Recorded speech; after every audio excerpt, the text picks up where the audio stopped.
Good evening, Bahamas. Coming up tonight. Tensions mount at the Water and Sewage Corporation. The opposition slams the Prime Minister's promise of lower unemployment. A look at plans for Paradise Island's lighthouse. Plus, we've got another story of love.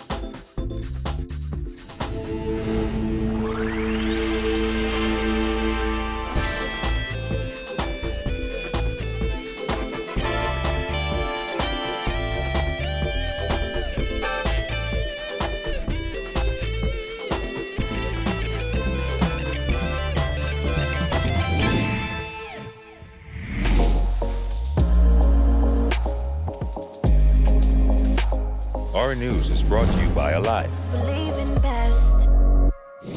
Welcome to Our News and thanks for joining us. I'm Kyle Joaquin. Busuwu members were still on strike this morning despite an order from Minister of Labor Dion Folks that the strike has threatened the public interest. This time, those workers were joined by members of the opposition. Jared Higgs has more. Wakers, are you guys still on strike? Yeah! Still on strike. I'm Moody the messenger. Striking a defiant tone this morning, dozens of Busuwu members, led by President Dwayne Woods, maintained their strike. This even after Labor Minister Dion Folks referred the matter to the Industrial Tribunal. We intend to be here in full force with the managers when they get their matters resolved until our numero uno concern is addressed with at least 7 out of our 37 items of concern. Attorney Obi Ferguson slammed Folks' decision to end the strike, insisting that it is outside his powers to do so.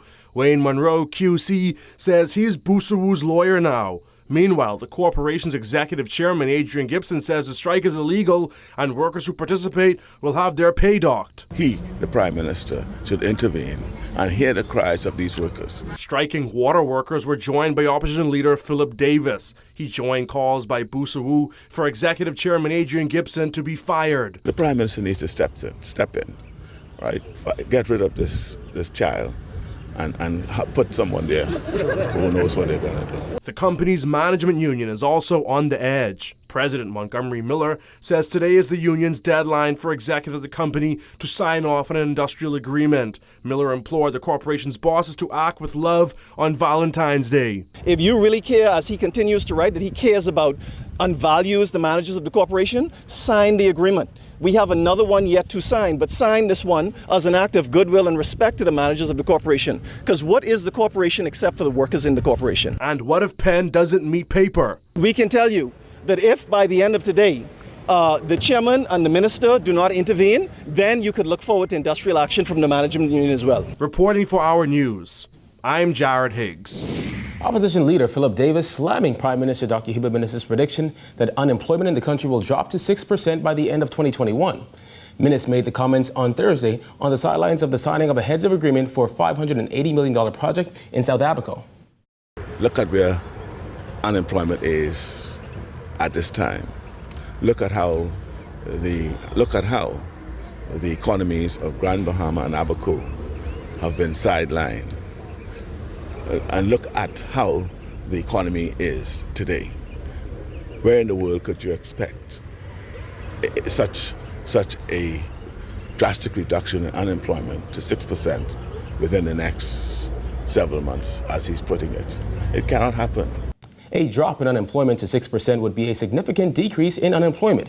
The latest unemployment figures released by the Department of Statistics in August 2019 revealed that the national unemployment rate had dropped to 9.5%, the lowest in 10 years.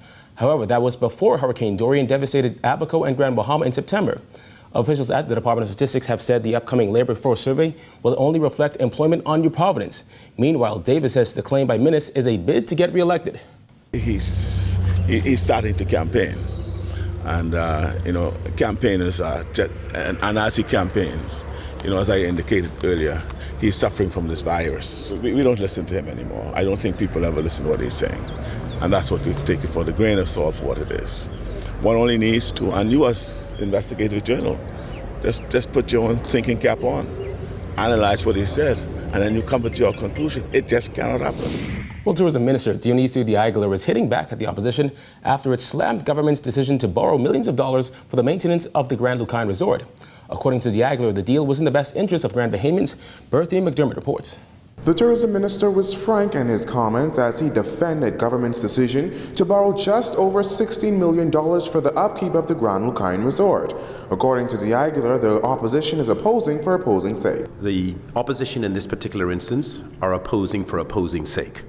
They are throwing these outlandish remarks out there because they don't want us to point out to the people of Grand Bahama that this F&M government believed in them and decided to invest in this project, even though it might have been painful to invest in this project to secure a future for this project. His comments come weeks after PLP Deputy Leader Chester Cooper said that government's decision to borrow more than $500 million shows that the Minutes administration has no firm plan or strategy. In presenting the supplementary budget to Parliament, Deputy Prime Minister and Minister of Finance Peter Turnquest said that $16.1 million was allocated for Lucaine Renewal Holdings, the special purpose vehicle that managed the Grand Lucaine Resort. According to Diaguilar, the Grand Lucaine deal was made in the best interest of the Bahamian people. Right now, Freeport ranks at the very bottom of destinations to visit in Freeport, and this is an attempt by the government to change that, to bring about a paradigm shift. Government bought the resort back in August 2018 for the asking price of $65 million from Hong Kong conglomerate Hutchinson Whampoa. Government has since spent tens of millions of dollars on separation packages and upkeep since then. In his national address this past Wednesday, Prime Minister Dr. Hubert Minnis announced that the heads of agreement for the sale of the Grand Lucaine Resort will take place on March 2nd. Diaguilar touted the deal but didn't give any details. Certainly that the attempt by the government was to achieve the same price that we sold it for. Obviously there have been some operating costs that we will incur, and as with every single project that comes to the Bahamas of this scale, and that the government is minded to grant incentives to ensure that the project comes to fruition. All of those details will be laid out in a heads of agreement. I'm sure that some people will say it was too much, or some people will say it's too little. We think that it was the right amount to get the deal secured and moving forward. Reporting for Our News, I'm Berthany McDermott. The government is committed to the full enactment of the Freedom of Information Act by May, according to Prime Minister Dr. Hubert Minnis, who was pressed on the outstanding issue. Last year, Attorney General Carl Bethel said the government was making progress toward the full enactment of FOIA, but could not give a timeline on when the process would be complete. Well, Minnis insisted it will happen soon. We're committed to that, and we will do all that we possibly can. Another one of the Minnis administration's promises is marital rape legislation. The issue resurfaced recently after House Speaker Housen Moutri tabled a regional report on marital rape and said while he is conflicted on the issue, he leans toward the view that spiritually a husband cannot rape his wife. Well, Minnis says the issue of marital rape is not on the top of his government's agenda, adding there are many other pressing concerns to be discussed by Cabinet. That's a matter I'll have discussed with Cabinet colleagues, as we have a lot of items and agenda items that we must deal with, and one has to prioritize certain things. So we're looking at the whole scope, the whole landscape. Government officials from South Abaco hailing the $300 million heads of agreement signed between the government and Terzos Family Holdings as vital for the survival of their community, given the devastating impact of Hurricane Dorian last year. This as the developers pledge Bahamians will play a major role. Jasmine Brown reports. With hundreds of jobs expected to be created and at least $300 million being spent on the South Abaco project, officials say the development will have a life-changing impact on South Abaco's economy. Central and South Abaco Member of Parliament James Albury called it a godsend in the wake of Hurricane Dorian's devastating impact. Even if it were not for the hurricane, this would be a significant development. But I think it's even more so after the hurricane, because it shows that investor confidence in Abaco is still there. Look, despite this massive tragedy we all went through, there's still people who love our island and are investing a lot of money and capital into it, who want to support it and be a part of it. So I think that'll inspire others as well. Roughly 1,200 people are expected to be employed as a result of the resort and marina project. 600 of those jobs will be permanent. The developers have also committed to an 80% Bahamian workforce. Training programs will be implemented to help more Bahamians qualify for employment in the operation and management of the property. According to Prime Minister Dr. Hubert Minnis, the developers will create a South Abaco Business Development Fund through which $7 million will be dedicated to Bahamian entrepreneurs who want to establish businesses in the project. South Abaco Island Administrator Donald Roll says South Abaco can use all the help it can get. I think the people of South Abaco is overly joyed, and I think it's been waiting for quite a long time. But now that the day is here, I think it's just a red letter day here in Sandy Point and South Abaco. Meantime, project developer Ronnie Ben-Zur promised Bahamians will be deeply involved in the process. He could not pin down a start date for the project, but he did say they expect they will spend well over $300 million to complete it. We've committed to the government to a minimum of $300 million. Our budget is much higher than that, so our plan goes way beyond that. Our minimum commitment is $300 million. There are some phases, but we think it will go much higher than that. I mean, much higher than that. Look, I don't have a fixed timeline. I'm working as fast as I can. We have to go through a lot of processes. We still have BEST that we need to finalize. And when we need to do a local town hall, town planning and all, there's a lot of permits that we still need to get. Reporting for Our News, I'm Jasmine Brown. All right, thanks, Jasmine. Still to come, a look at plans for a lighthouse on Paradise Island. Stay tuned.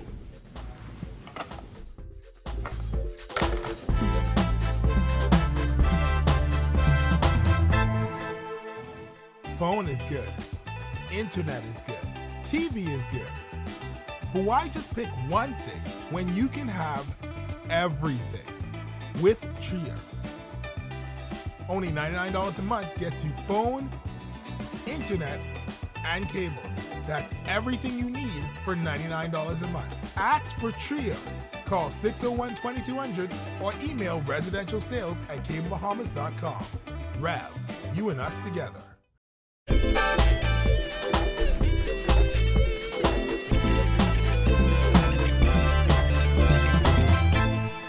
You're watching Our News. Welcome back. It's been just over 50 years since the Paradise Island Lighthouse went out of commission, and now one Bahamian proprietor is on a mission to bring it all back to life. So we'll have a dock come in here, access onto the rocks, and then it's going to take you up through a nature trail that's going to bring you out onto the beach. Toby Smith is the proprietor of the Paradise Island Lighthouse and Beach Club, set to come alive on the western end of Paradise Island, the home of Colonial Beach. After creating some of Nassau's more familiar artifacts like Ringo the Flamingo near Bahamar, Toby has set his eyes on creating an environmentally friendly beach club centered on the historic Paradise Island Lighthouse. So it's 203 years old. The foundation itself, structurally it's solid, and it's just missed out on a lot of tender love and care. And it's our plan is to bring that back and bring it back to its former glory and treat it with the dignity and respect that I think all historical buildings in Nashua should be treated with. I believe, I'm not certain, but I think these are actually Abaco pine. So you've got local Bahamian pine that's been used and constructed in a very creative way to take it all the way to the top. And structurally, this wood is, for the most part, good. But like you've got the door hanging off here, you've got the railing hanging off, and all these things are going to be fixed, repaired, back to its former glory at no cost to anyone but myself. So we made the 68-foot trek all the way to the top of the lighthouse. From there, you can see just about everything. Over the years, this lighthouse has had some visitors, as shown by the writings on the wall that say, "Congrats, you made it." And even this guy by the name of Captain Adam, who left his phone number and said, "Call me." You got the keeper's quarters where we were just now over there. You've got the Beach Club Peninsula just down over here. And you got the beautiful ocean. There's guys down here that are scuba diving. You got fishing out here. You got the sand barge going for it, and a total view of Nassau. Smith has been seeking to get the necessary approval from government for the project since 2012 and says it appears he can finally see the light at the end of the tunnel. The project, he said, is pegged at $2 million, but at no cost to the government. It's taken 8 years to get to the point that I'm at now, which I think is quite long. However, I've been very patient and tenacious, some people might put it, and I've kept my eye on the prize, and it's my dream to become the lighthouse keeper. As he awaits those approvals, Smith has been cleaning up the area and sharing plans of what could be for this historic site. So this is the lighthouse keeper's quarters. It was inhabited by the Halls family up until the late 60s, I understand. There was 10 people living in here. We'll redo the roof the same way that it was back in 1817 and really bring it back with the furnishings and amenities that a unit back then would have. And I want to keep it 100% Bahamian, and they can come over and enjoy themselves. I think I want to make it the pride of the Bahamas. At a time when more and more consumers are opting to download and watch their own content, the traditional cable companies are having to look at alternatives to keep customers connected. Jerome Sawyer reports. It's the largest forum in the region for cable providers and experts to meet and talk. The Caribbean Cable Telecommunications Association is in Nassau this week looking at the latest technology and industry threats. Right now we have about 38 to 43 technicians from Cable Bahamas that are here that are being trained over the next 2 days in different things like fiber design and other things that are related to the plant. Then of course we have the marketing side where today this particular thing is on piracy. These days, both consumers and content providers are vulnerable. During a discussion on the issue of piracy and intellectual property, issues with free downloads and the vulnerabilities to cyber crimes were raised, along with growing revenue losses created by paid content versus what's being given away. If someone's able to get access to your computer through malware or other, basically other technologies, they're able to track your clicks. So as you're typing in passwords, they can then harvest that, and they just sit there for a couple months. The next thing you know, all your accounts are hacked, all your accounts are running up a bill. Cable service provider, we go out and we get contracts for content, right? So we pay for that content based on how many subscribers that we have. Sometimes we pay for that content as a licensee for our regions, so the Bahamas, for example. So when people are able to then go out and get that content from somewhere else that we've already paid for. Cable Bahamas' RTV has tapped into more local content as a means of wooing subscribers back to the traditional cable programming. January 20th, we launched our new lineup, and the response that we've seen both from the business community as well as the subscribers watching the content has been tremendous. Reporting for Our News, I'm Jerome Sawyer. All right, thanks, Jerome. Still to come, how a couple of 16 years keeps the fire burning.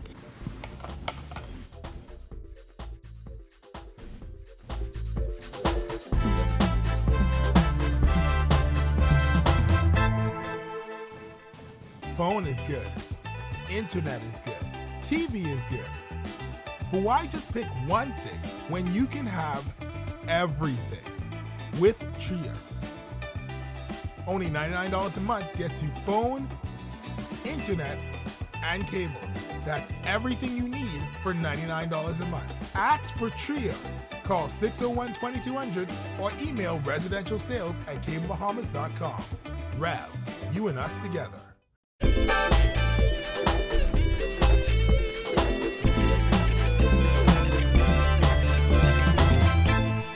You're watching Our News. Welcome back.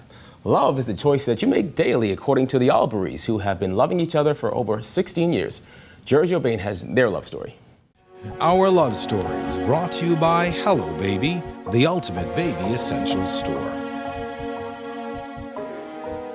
They say a way to a man's heart is through his stomach. Well, Shakia took those words to heart when she nabbed her now husband of 8 years. So he said any woman who could bake me a cheesecake could have my heart, because he loves cheesecakes. And I gone home and I baked 2 in my mommy and daddy kitchen. And I told them that they're ready. Shakia and Perez Albury first laid eyes on each other at church. Shakia thought all eyes were on her because of her liturgical dance, but Perez's eyes were locked in for a different reason. At our former church, he said that he saw me dancing and he was intrigued. He's supposed to be in the spirit, but he was intrigued by my dancing. While Shakia swears it was her dance moves, Perez admitted it was much more. I've always noticed, but I've never did anything about it. Like, wasn't, the one to take the initiative to say. You noticed outside of the dance? Before the dancing. But seeing her dancing that day, I was like, I need to do something about this. The couple has mastered the grip and push technique in order to make their marriage work seamlessly. This can be a deal breaker in most marriages if the order isn't established. Marriage is a sacrifice because you also have to factor in this opinion of this whole other person in a situation. So, in factoring this whole other person, you have to now take a backseat sometimes, so they could grip on and show you how to grip what you need to be gripping because you're too busy pushing. The couple has been together for a total of 16 years and were even each other's prom dates. So what's the secret to this long-lasting love? It's all about time, the time that you spend with one another, quality time, really. We make time for that. She talked about dating. It's so important in a marriage because you did the dating before the marriage, so why stop when you're married? A lot of people think that just because you're married now, like, fun stops, everything stops, and that's not so. That's how you keep the fire going. For Our News Love Series, I'm Georgie O'Bain.